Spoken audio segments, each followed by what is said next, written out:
Hello, I'm Ollie Welsh from Eurogamer, and welcome to the second day of developer sessions at EGX 2015. Thank you very much for coming, and hello to everybody watching on YouTube. We will hopefully have time for Q&A at the end of this session, so if you do have a question, when the time comes, please form a line behind the microphone in this aisle here, and hopefully we'll be able to get to you. Coming up later today at 3 o'clock, we've got Homefront: The Revolution. After that, Elite Dangerous and Total War. But first, introducing you to PlayStation VR. Please welcome from Sony's London Studio and Immersive Technology Group, Simon Benson, Dave Renyard, and John Foster.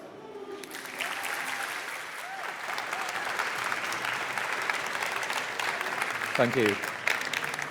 So today we're going to talk to you a little bit about the journey we've taken to bring PlayStation VR to where it is now. So I'll not go into the details about what PlayStation VR is, so hopefully you all know a lot about that by now. What I really want to do is share with you pretty much where it all began and how we kind of got here. So first of all, our journey kind of started way back. It's almost 20 years ago now. In 1996, Sony created this device called the Glasstron. Actually, it looks pretty advanced considering. I mean, those who look closer, you can probably see there's interlace marks on the screen, 'cause that's how old the image is. But for its time, it was a really advanced piece of hardware. It allowed you to see in 3D. You know, it was lightweight. It looked pretty cool as well, even though this is, like, say, 20 years old. One of the issues it had, though, was that because of technology limitations at the time, it had quite a narrow field of view, maybe only 30 degrees, and it was quite low resolution. But compared to the competition at the time, it was pretty advanced. You know, you can see where everyone else was. So that was kind of our initial heritage. But even then, with all these headsets, one key problem they all had was you really needed a lot of computer power to drive VR properly, and that wasn't really available at the time either. From our perspective, from PlayStation side of things, in 2003, we took our first step into bringing the player inside a game by using our iToy camera. So that was actually created a lot by the other guys you'll see on the stage here as well, from the London studio side of thing and in Europe. So what that basically allowed you to do was put yourself inside the game, but it's more like augmented reality. You're on the outside looking at yourself on the TV screen. And there's a lot we did there, and it was pretty cool. But then what we found was people wanted a bit more fine-grained control, because as soon as you connect yourself to the experience, you really want to feel like you've got a bit more control, and your hands are a really important part of that. So in 2010, we created the PlayStation Move motion controller.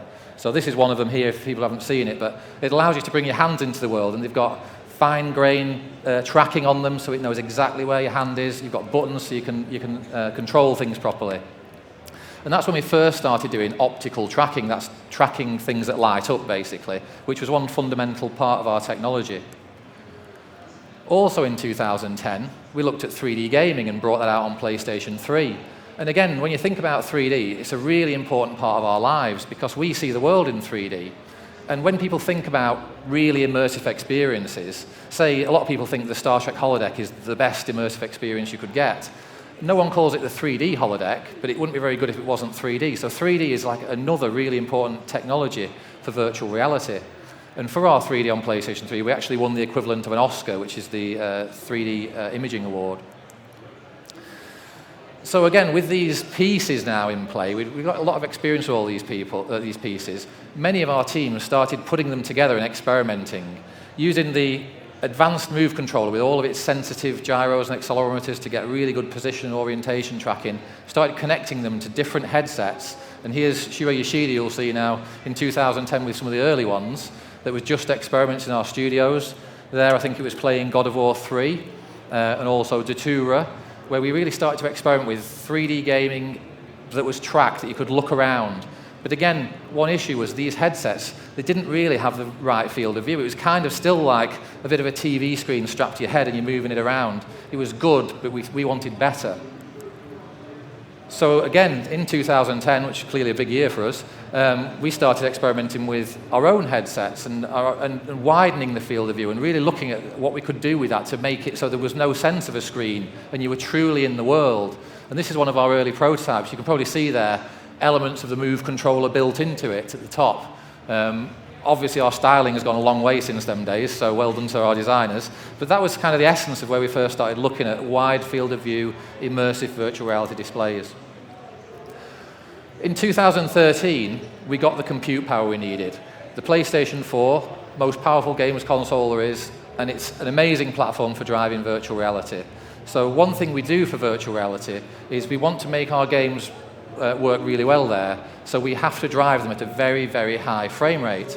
The PlayStation 4 delivers a high-definition image, stereoscopic, at 120 frames a second, which is double what most games that you imagine today deliver.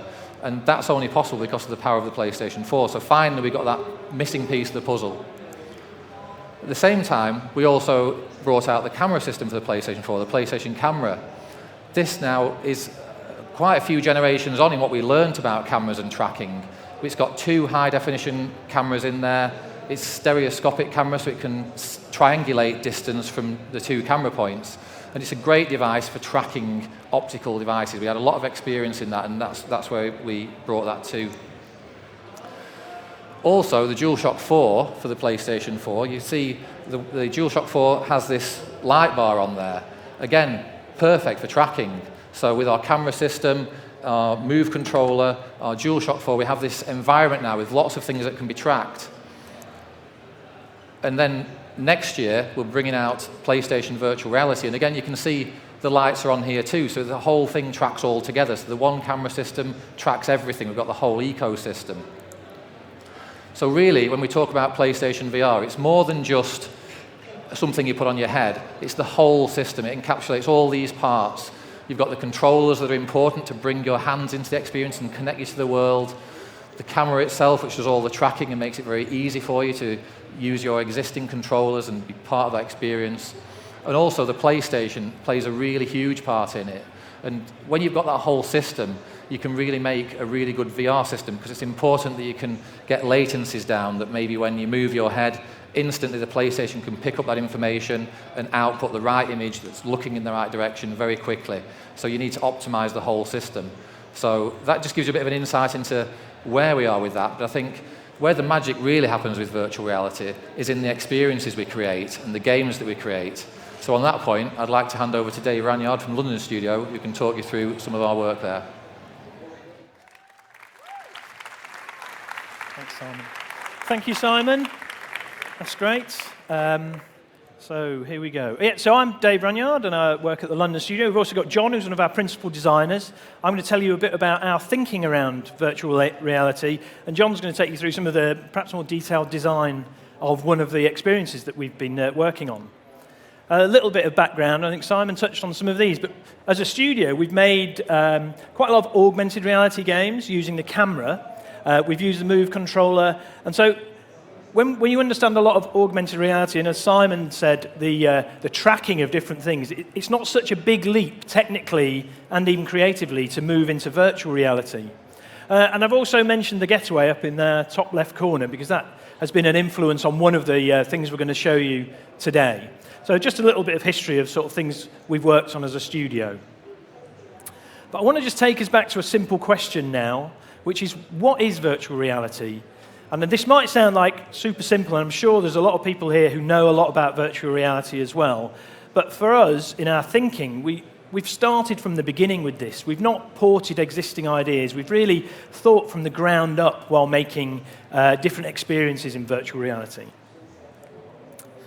So a traditional game, or a movie, say, is actually a window onto another world.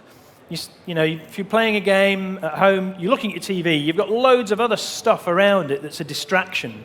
You know, the core game experience is in the main part of your vision, but around it you've got, I don't know, in my house I've got a window, there's the door to the living room, somebody might come in and make me a cup of tea. It doesn't happen very often, but it would be nice.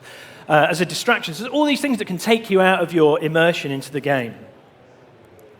And if it's a third-person game or a movie, you actually have to feel sympathy for the character. So here we've got a classic silent movie star, Harold Lloyd, and he's in jeopardy. But if I'm not feeling empathy with Harold, I don't really care whether he falls off the clock or not.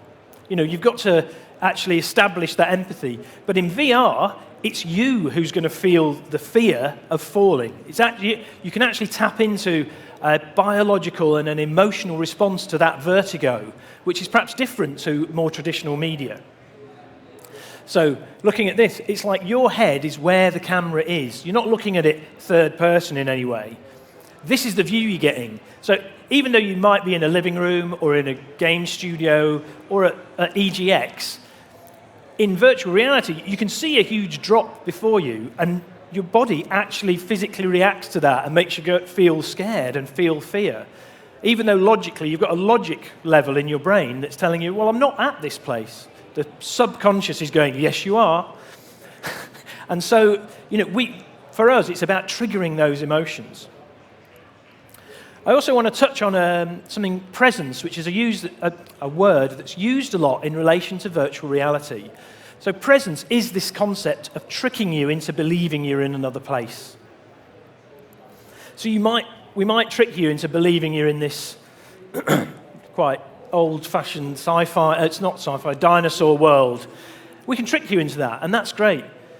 But we could also trick you into being into a dentist's waiting room, which is perhaps not the most exciting place to be. You might be a bit nervous about a filling, but it's not the beginning of an adventure, or hopefully anyway. So actually, we've started to think of presence as like a test card. This is a test card. It's an HD image. It's not really telling us much of a story, other than there's a game between this little girl and this doll, and we're not sure who's going to win. So it's really about the content and about the experiences that we can create. So I want to show a video, and this is of one of our demos, and this actually, for me, really, really made me believe that VR can have a really good and really true emotional response. Oh, sorry, before the video. These are some of the experiences that we've made. The video I'm going to show you is of the Deep in the top left. John's going to talk about the London Heist and the interrogation. And we also did something called VR Luge, which is a very cool experience where you actually lie down and all the control is just by moving your body like this. Anyway, on to the video, hopefully. Yeah, here we go.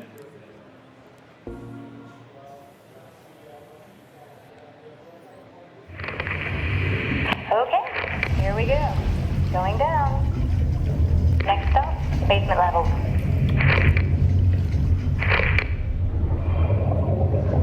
Hey, I think I have something big down there with you. Have you seen anything? No! Ah! Oh no! Oh God, it's going to take that lamp. Listen, have you ever done a effect? Just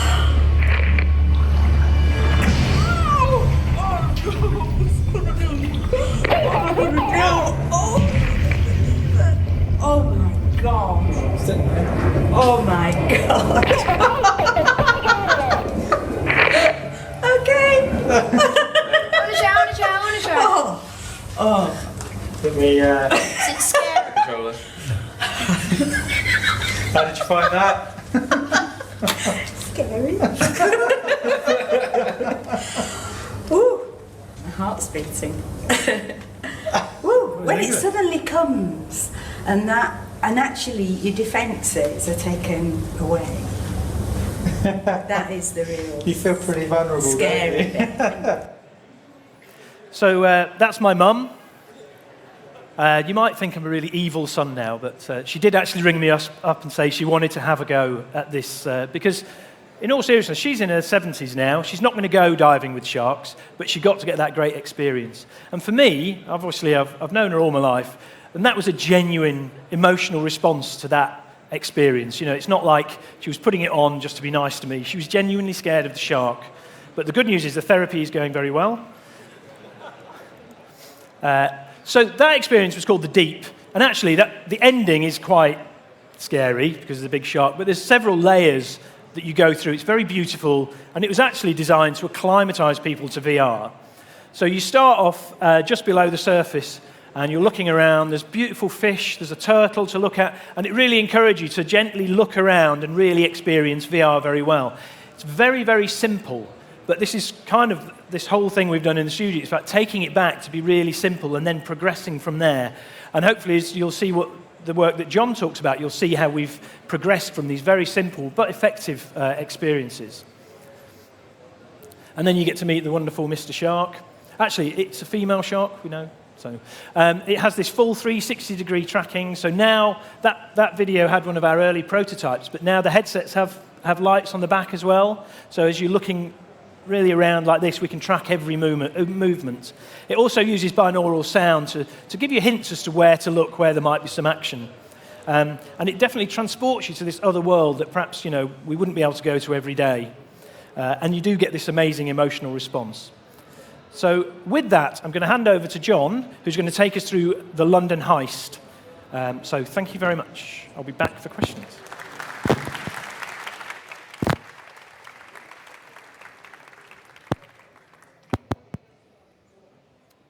Hi. Hello. There we go. So yeah, I'm going to talk a little bit about the London Heist. This is one of the experiences that we put together, and it's actually a collection of chapters that take the player through a classic London gangland story. It's a narrative action experience.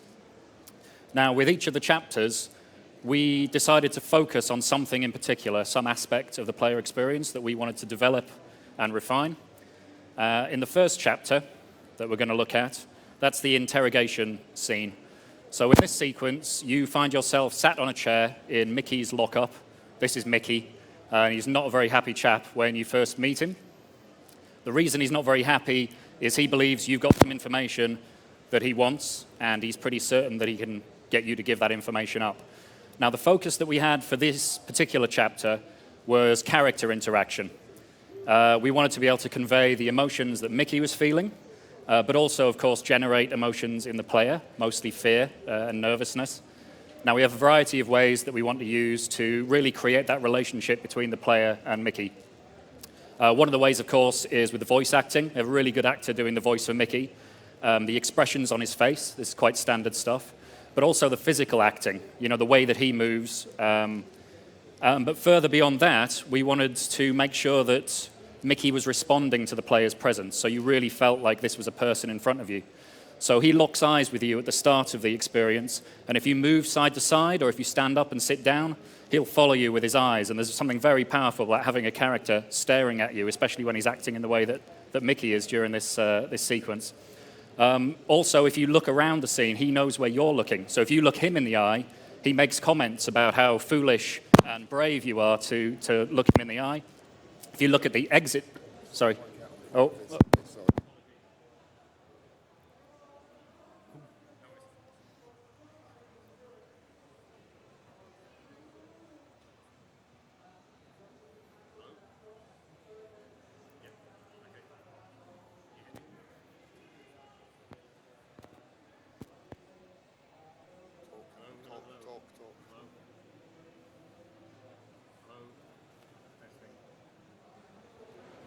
1, 2. Yes? Apologies for that, live performance. So, yes, let me find my thread. So, yeah, Mickey knows where you're looking. You meet his gaze, and he'll comment on, you've got some stones looking me in the eye, I think is these exact words. You look at the exit sign that's flashing above the door to the side of you, and he says, don't get any ideas, you're not going anywhere. So we kind of make sure that there's that relationship between the two of you. At one point, he stands up and he holds out a mobile phone to you and demands that you stand up and take it from him. And even that little physical interaction really establishes the idea that you and him are people in the same room. We didn't want the player to be watching a story, we want them to be part of that story. So the next sequence that I'd like to talk about, this is the robbery scene. This is the actual heist that fits into the whole experience that gives it its title. So in this sequence, the player finds themselves in the mansion of a rival mob boss. You've infiltrated his mansion in the middle of the night. There's a party going on elsewhere in the building. You can hear the music coming through the walls. And you're there to steal a precious stone from him. Now, the focus of this sequence was the physical interaction, the hands-on, if you excuse the pun, interaction with the objects and the scenery that is around you. So at the start of the scene, the office is cast in darkness, and you have a torch that you can use to help you search. You can open drawers, slide open cupboards. You find a key, you open a safe. Now, eventually, and inevitably, things do go south, and you're discovered by the guards of the mob boss. They invade the room through various doors and up on a balcony, and the gameplay switches into a shootout.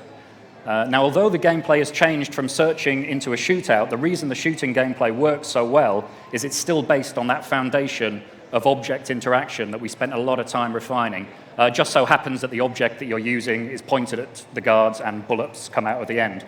but otherwise it's behaving in the same way as many of the other things in the scene. And so that physical hands-on was the focus of this particular sequence. It also includes having to physically duck behind the desk to avoid the guards when they're patrolling before it all kicks off. So it's real physical gameplay from the top of your head right down to your feet. Now, the third sequence that I'd like to talk about, this is the most recent that we created within the framework of the London Heist. And this really brings together both of the focuses that I've just described. So in this particular scene, in the timeline of the story, this is set directly after the heist. You're sat in the passenger seat of Mickey's van, and he's sat next to you. You've just completed the robbery, and you think you've got away with it. You're driving along the road, and it starts off, it's quite peaceful. But you soon realize that the henchmen of the mob boss, they know where you are, they're following you, and they're intent on stopping you from getting away. And this brings together the character interactions that we've already talked about and the object interaction from the previous chapter. But it places it in a much higher octane action scene. So you have Mickey next to you, as I mentioned, and he's reacting to your actions and the events of the chase as they play out. You're being attacked on all sides by henchmen on motorbikes and in 4x4. You also are able to interact with almost all of the parts of the van that are within your arm's reach. So you can adjust the air vents or change the channel and the radio, or probably more helpfully, you can open the glove box, find some spare ammunition. You can even open the door of the van and lean out, shoot backwards to try and take out enemies before they close on you. And really, we consider that this scene is the culmination of everything we learned developing the London Heist and also the experiences before, and that this delivers on the promise of VR gaming. This isn't a prototype, and it's not a proof of concept. It's got amazing AAA graphics. It's got awesome surround sound. It's got refined, skill-based mechanics, and it brings all of those together in a real, full-fat action gameplay experience. Now, I'm going to wrap up with a video that shows some footage from the experience of the London Heist and also the reactions of some of the people that have played it at previous shows. And after this video is completed, that's when questions are going to begin. So once this video gets near to the end, if you want to ask some questions, please go to the right place where the microphone is. Thank you.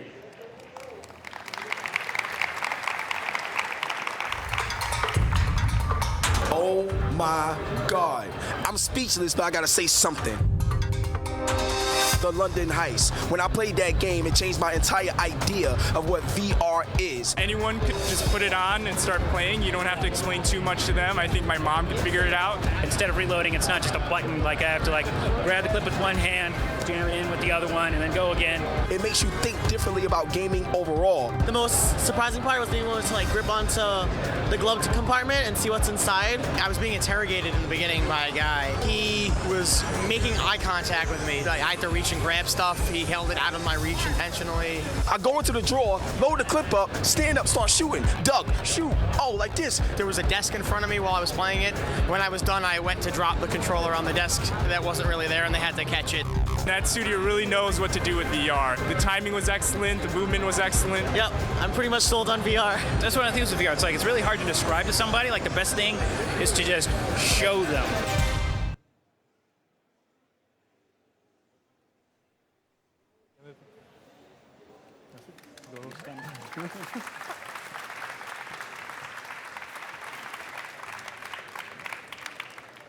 So yeah, we're ready for questions if anyone's got questions, unless they are exactly when it's coming out and how much does it cost, because we're not in a position to answer those questions at this stage. Hi. First of all, everything that you've said and explained about the VR has been really impressive. My question is for, obviously the Move came out a long time ago. I invested in that and I thought it was a great way to interact with my games. My question is, how confident are you and how realistic, in a realistic time frame, how long is it going to be before we're going to get a full lineup of experiences that we can really get into?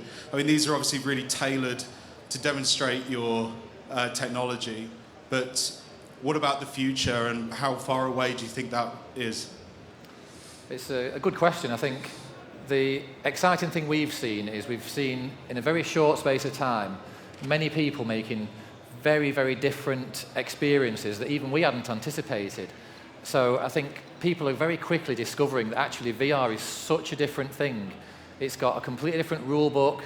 It's such a different experience because what we're really doing is giving people an entirely new way to interface to the games. So we're bringing their head into the space, and we've already seen people doing innovative things where they may be using the head as an input device, like we've seen with people using the games like for headers and that kind of thing in soccer games. But also, when you connect the hands, that changes things yet again. And like you say, people have been experimenting with the use of the Move controller, even the DualShock itself, of how they can bring the experience, make the experience even more amazing by bringing these elements in. And everyone is learning, but the good thing is they're learning so quickly. And just from some small amount of prototyping, people very quickly find some really fun thing to do. I think you guys were saying that even just stacking blocks on the table is actually amazing in VR. It might sound dull, but when you're doing this, it's so amazing. So I think very quickly we'll see lots of interesting things coming out. I think long term, even I couldn't predict what's going to be long term, because I think it's such a new thing that people are learning so quickly. I think it's going to evolve very, very quickly and take it to a place where, we can only imagine, really. Cool, thanks. Afternoon, gents. VR's catching up. Well, a lot of competition is coming up with VR now. What makes PlayStation VR stand out above all the other competition? What makes myself and other gamers want to go, you know what, I want PlayStation VR? I think from my perspective, I'd say there's a couple of really significant things that we're very proud of. And I think that's, first of all, people expect with PlayStation that we can take technology, however advanced, and we can make it simple and accessible so everyone can be included and everyone can access that. And I think, obviously, from the London studio side, when you saw things like Wonderbook and the things they'd done then, which was probably the most technically advanced thing ever released on a games console, but yet, children could play that and it was very accessible.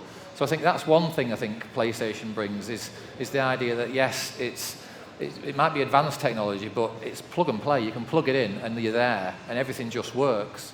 And also, we thought that virtual reality, some people think it can be quite an isolating experience, but that's not really very PlayStation. So we also looked at ways that we can make sure that the whole idea of sharing and community works really well on PlayStation. And if we were playing a VR game in our living room, people who walk into the living room want to play with you can do. They're not excluded from the experience. So we've done a lot of work on looking at the social aspects of how we can really bring other people to the game too. For example, we have this thing, what we refer to as our social screen, where you can put a different picture on there and someone can be playing in VR and other people can be playing along on the TV screen, and you can take turns, you can pass and play. So I think that's really a significant area that we're really proud of on that side. Thank you very much. Hello.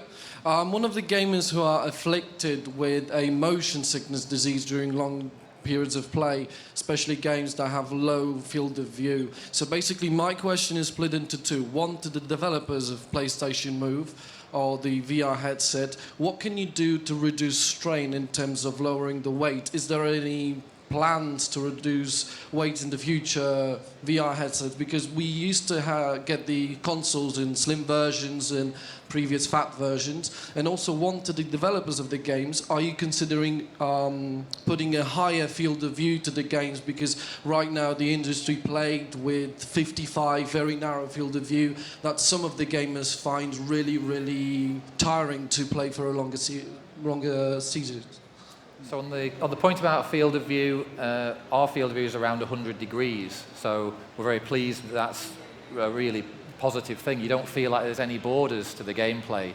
And that actually makes a lot of difference to make sure people are comfortable within the game as well. Like you say, narrow field of views tend not to work very well, but that really makes a huge difference. And I think on the comfort side of things, we've done a lot of work on the hardware to make sure that the things that are really important for comfort have been addressed at the hardware level. I think there's still the case that if someone creates an experience, like, for example, if I simulated going on a white knuckle ride at a theme park and people don't like white knuckle rides, you'll still, it becomes the responsibility of the content creators, effectively, to make the right sort of content. But clearly, because we're a PlayStation, we'll make sure we look after that side and try to ensure that everyone gets a comfortable experience all the way through. Fantastic, thank you very much. I was just going to say as well, actually, if you're a glasses wearer like me, the PlayStation VR is incredibly comfortable for wearing glasses, and you can just slide it in and out, and it just fits without any problem. And for us as developers, that's been really helpful. Yeah. It's just I just wanted to know that the prototypes that we get to play in the Steam VR booth and the indie games, a lot of these games have a very narrow field of view. And even though I had sessions that lasted between 30 seconds to maybe a minute and a half, it already got me motion sick to play. So it's really important for the developers to realize that we need wide field of view. So thank you very much for answering that question. Hello. Just a quick question. Hey up. Most of these are kind of on you're kind of on rails. You haven't got freedom to move around. Like say the loads, you can use your body to move around. But are you developing anything you can stand on track where you're walking, so you can walk around the room, so you're not like sat in a chair, you're not stuck near a shark, and you can actually I'm just wondering because a few other kind of VR developers have where you're kind of strapped in and you can walk around the room. I'm just wondering if you're working on that kind of thing.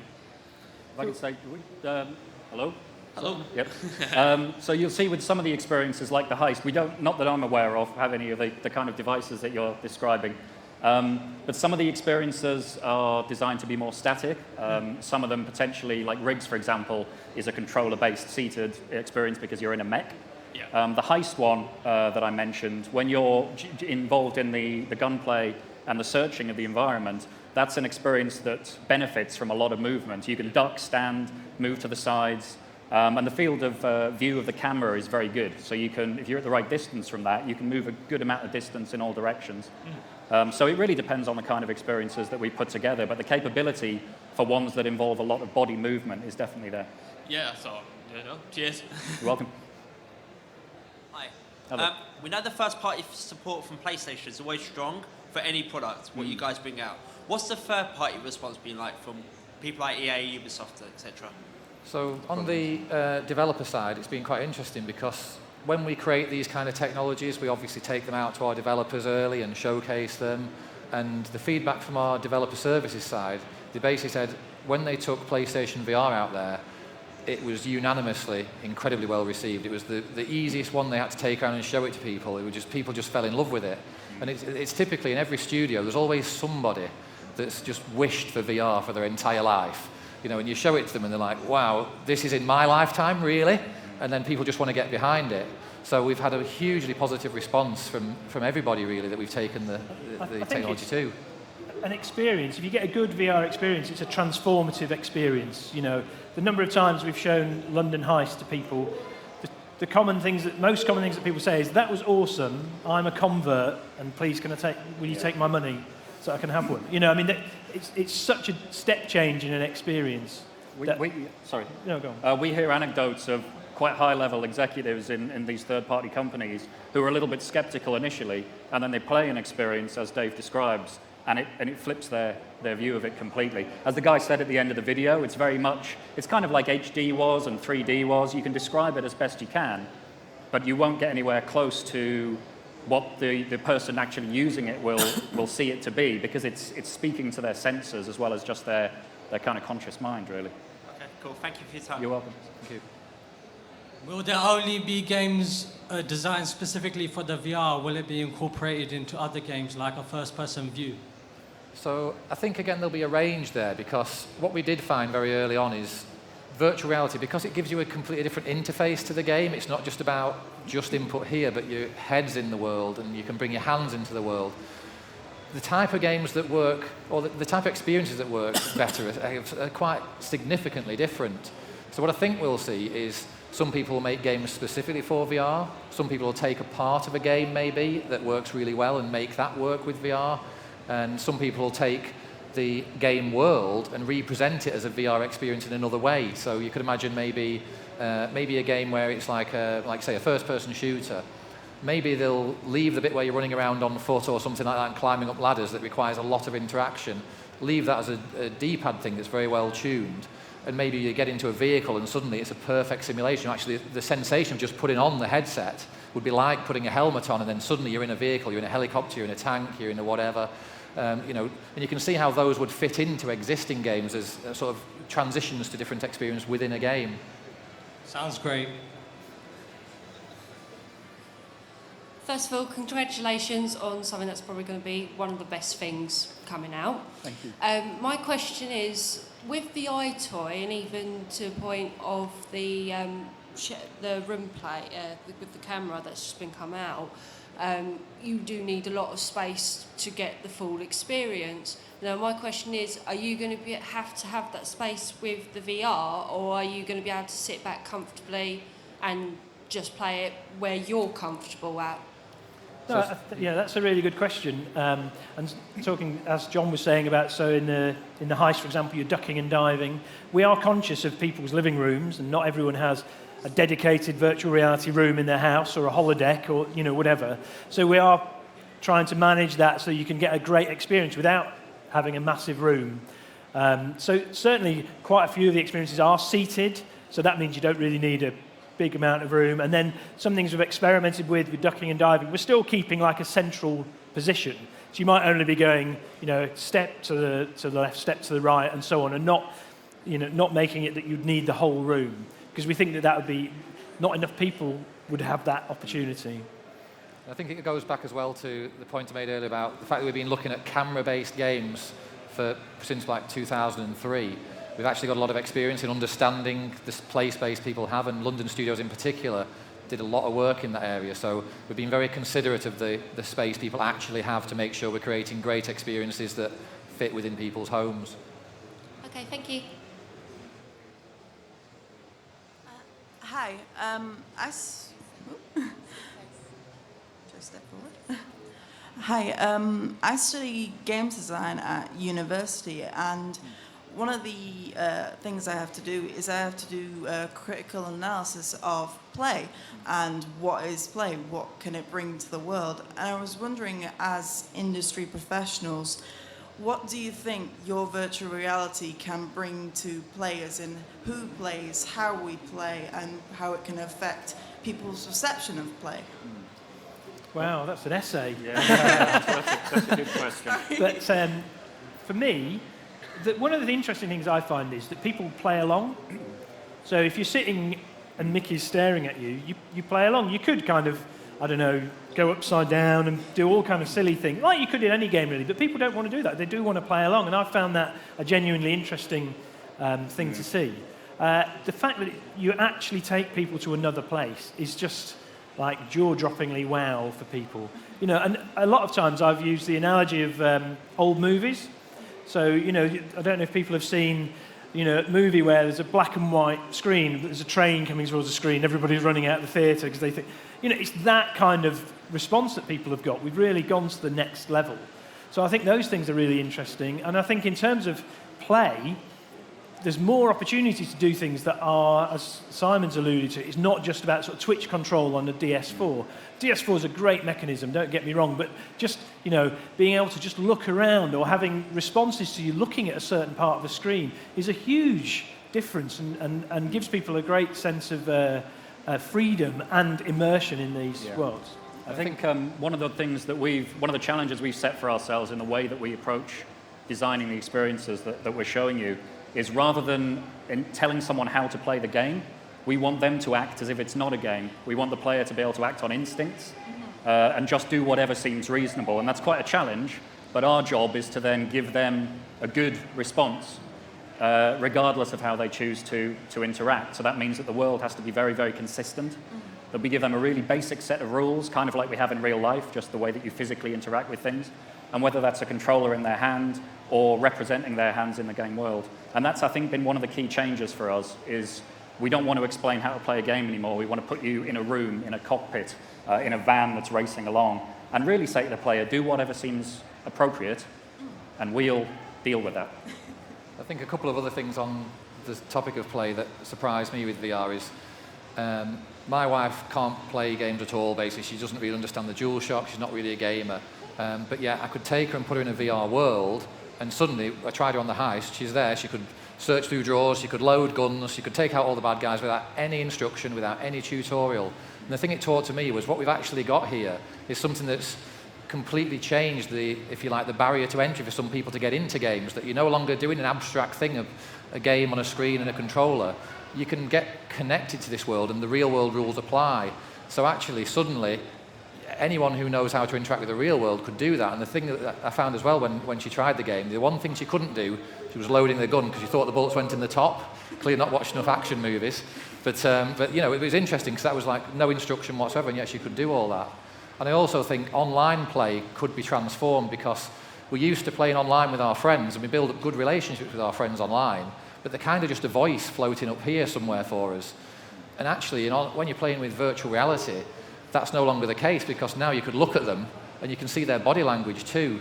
You can get gestures from them. You could actually perform some sort of action in an online game where the two of you worked silently and gave hand gestures and did all your communication non-verbally. And that doesn't exist at the moment. That's something completely new and completely transformative. And then you could almost imagine that when you met your friend that you met online in real life, you'd actually maybe recognize them because of the way they move and the way they talk. And, you know, it's a completely different thing, really. Thank you for your time. You're welcome. Hello. Hello. Sorry. I just wanted to ask, it seems that the direction for VR, the immersion's been very much sort of a simulation. I just wanted to ask, do you see that going in the same direction, or like, do you think the graphics are going to change to fit some of the other genres and topics of play?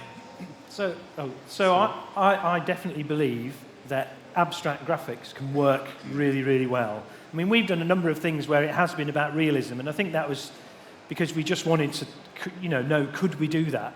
But we've also done some other prototyping where we've got very abstract art styles and so on. And so long as the world's consistent, you just get into it, you know? Yeah. You know, and so I think we're going to see some amazing and scary and very weird imaginations coming through you know, creative directors and different game studios and so on that we can't even think about at the moment.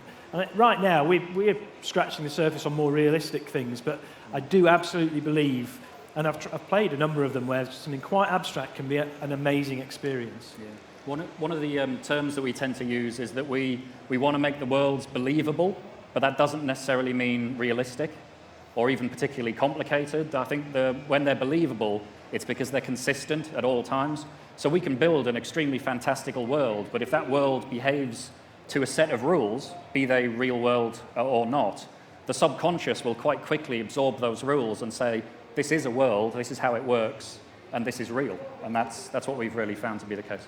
The only thing you really have to simulate is the way your head interfaces to an experience and the way you bring your hands in there. Apart from that, you can do what you like, really. So we've already seen games, some of them we showed at previous shows, where it's like a diorama of a game in front of you and you're doing point-and-click adventures and things like that, overseeing this world, almost like it's a doll's house or something like that.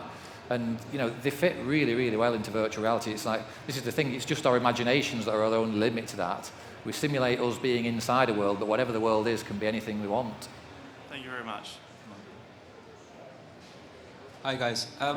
We see that you're creating future games for VR and, you know, games like you showcased today. But what about when you've released VR next year or whenever it's coming out? What about backwards compatibility? So say games like Fallout 4 that have been released or Star Wars Battlefront, will you be looking to support those games as well, even though they're already released? Or, you know, games like Grand Theft Auto that have come out on PS4? So in terms of backwards compatibility, because VR is so different, it's not the case that you could just take a game and switch on VR. You really have to put some effort into making sure you're considering this entirely new interface that we've given people. So certainly any game that has ever existed, someone could go back and revisit and make a VR version or make a VR experience based on that. That's certainly possible, but it's not the case you could flip a switch and make a game VR. And I think that's one of its values, really, because that's kind of why it is so different and the experience is so much more powerful, is because it needs to be tuned and tailored for the experience. Thank you, guys. You're welcome. Thank you very much. Thanks for the great questions, everyone. Thank you. All right, that's all we've got time for. So thank you very much for coming, and thank you to John, Dave, and Simon. Okay.